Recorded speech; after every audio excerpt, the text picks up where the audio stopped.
we've talked a lot about on this podcast about what Willow's been bouncing. She bounced back after she made. There was a chance where she thought she wasn't going to be wrestling. Mm-hmm. Really? She had a neck injury. Like she was out for a minute. I guess it was early pandemic. She was wrestling and then she was out. I forget what the time frame was, but then like she became one of those people that was always on AEW Dark. Mm-hmm. And it was like, okay, did they sign Willow yet? They signed it. And then you guys, like the day before, was like, I think I signed Willow this week. And then a day later, they signed Willow. And it's like, okay, good things are going to start to happen. And you see her popping up more on AEW and Ring of Honor. And she did some of MLW. She's all over. Now she gets this big opportunity with Mercedes Mone. And people were saying, oh, well, the belt, she only got it because I don't give a fuck. Like, she got the belt. Thank you. Enjoy the program. Like, she won. You didn't expect it, but she deserved it because she's fucking Willow Nightingale. And we need more women like her. Yep. And just enjoy it because she's going to fucking kill it. But the crowd again, it was dope. I was reading. I didn't realize it was the Walter Pyramid. This was only the third time that I think New Japan even ran. It's like a 4,000 seat venue in Long Beach. They do like a Sparks game, like Los Angeles Sparks games. I think there's a couple of college teams that play there. But who is it named after? I didn't check. Robert Pyramid? I don't know. Like it's Walter Pyramid. Where does Willow rank on the BRP 50? It is not. You have to find out. It is not time to reveal positions, but and the one sad part is her title win falls outside of the time frame for the BRP 50, but it's not like Willow was. She wasn't. It's made doing anything before that. It's made, but it's not like Willow had a much better year this year than she had last year. So wherever she was, what's guaranteed though? I think she'll appreciate where she is on the list. She's not gonna, call the list fugazi or anything. Or Willow ain't worried. Never did. Willow's worrying about this. Yeah, look at her. Yeah, exactly. The beauty of that, because it's. I'd seen Willow have this match with Athena where it's, I'm dope, you're dope, but maybe it's a situation where it's your time. So let's just have a dope match and do our thing. She was prepared to do that because that's just how Willow is. But she won the match. She won the belt. Yeah. And the genuine look of shock, the genuine appreciation from the people, it's one of it was like those lightning you can't, you're not going to get this moment again, you know what I mean? You have to kind of seize it and hold on to it, because that's a person, they started chanting you deserve it. That's the first time in a while I've heard somebody who actually deserved it get that chant when they won the belt. Yeah. She was so thankful and overwhelmed. Now I will say the show as a whole, I don't know what New Japan did, and this is not a criticism. This is sort of a transition to another topic, right? Because Willow, great that she had the match, great that she won. Mm-hmm. Am I the only one that, like, the New Japan production? Yeah, they need to. Why is the lighting on people's cameras filming the match? Yeah, better than the actual lighting that New Japan is doing. Yeah. I've been trying to understand. It's like they're filming in a fucking casket. Like it's not so good. dark. But is that? Ain't nothing wrong with dark. Black is beautiful. But is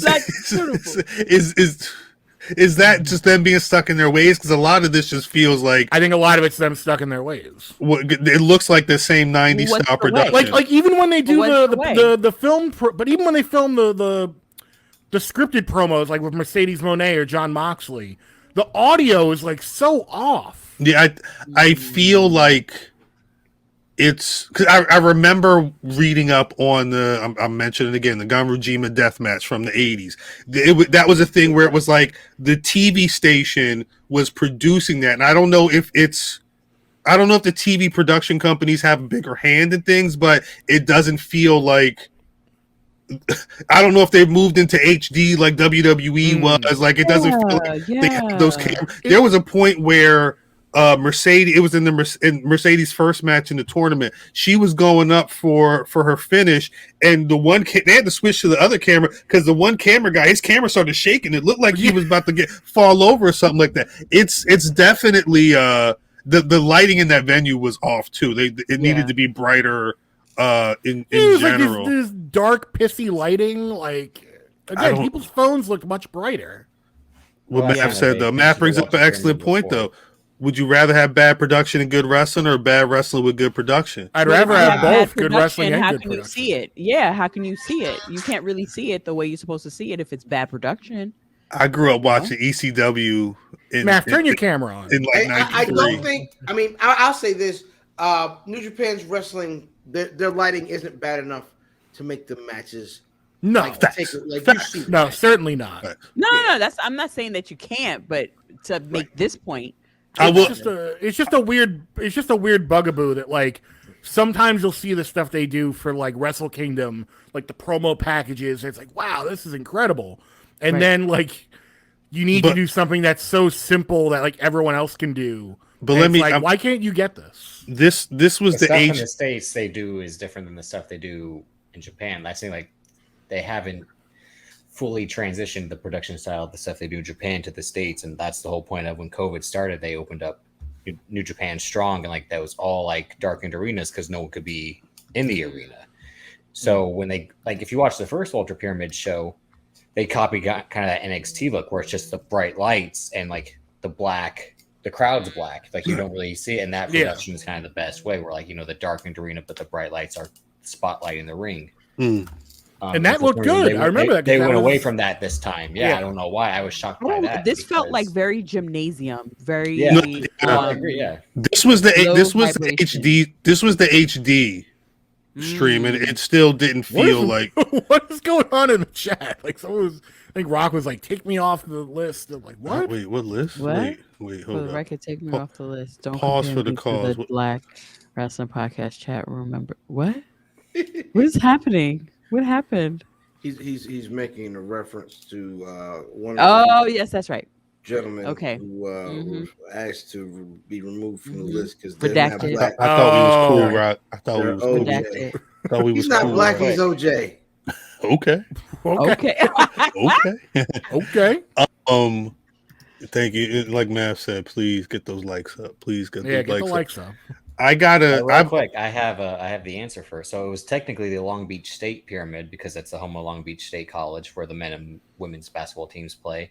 Volleyball as well.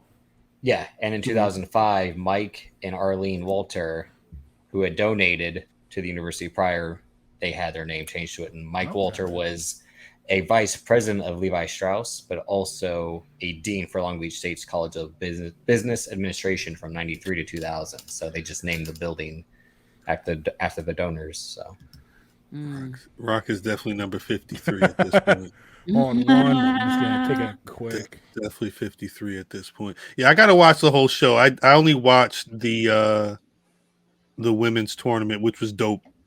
That's the thing. The match that Willow had with Momo was the really Willow Momo was dope.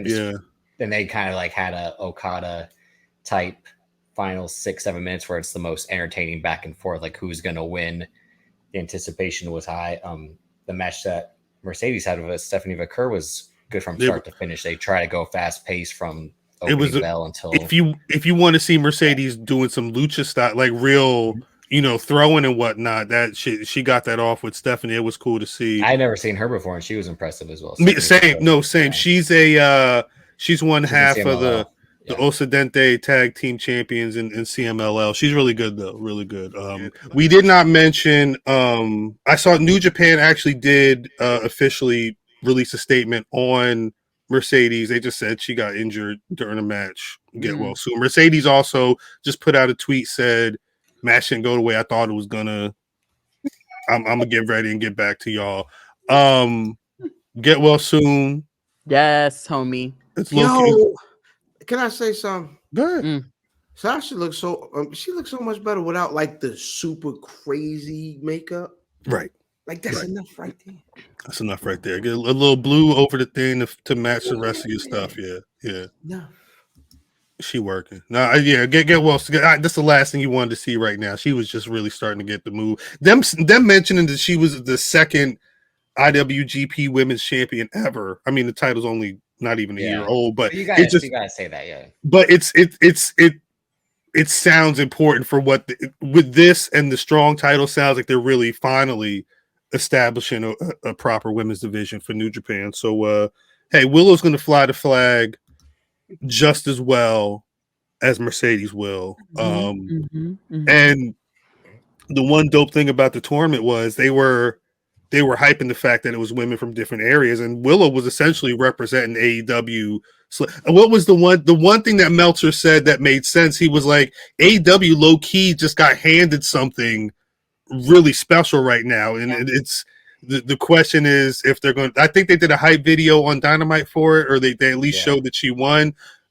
Are they going to be able to utilize this on the show? Because that's at the very least, it's a lot of cred for Willow if you want to try and pair her up against a woman in the future. That's legit pro wrestling cred right there. But this isn't something that like fucked the whole thing up. Like at least with the Forbidden Door, this is a positive for AEW, for Willow and New Japan. They can she's someone that they can bring over to Japan, or when a lot of the times New Japan Strong has been trying to like build that American base that New Japan's been trying to build since the Elite started that in 2017 and all that. But this is literally the best case scenario to ever happen for this title, in terms of like, if it wasn't gonna be Mercedes Moné like it was planned, this was the next best option, because they could have title matches on Dynamite or Rampage, Collision, whatever, ROH, and they have someone who can carry a match with just about anyone. If I watched the press conference she did the day before, and then again the promo they showed on Dynamite, she's someone who can talk on the mic as well and sell herself and sell the title. And I think she's got, and it also sets up the rematch. Like if Mercedes Moné comes back and 100%. plays the real heel of like, my ankle was injured and you took what was supposed to be mine. Like it's a more money match. Maybe you build it up. They got a bigger story. main event than what they did before. They got a story waiting for them. Yeah.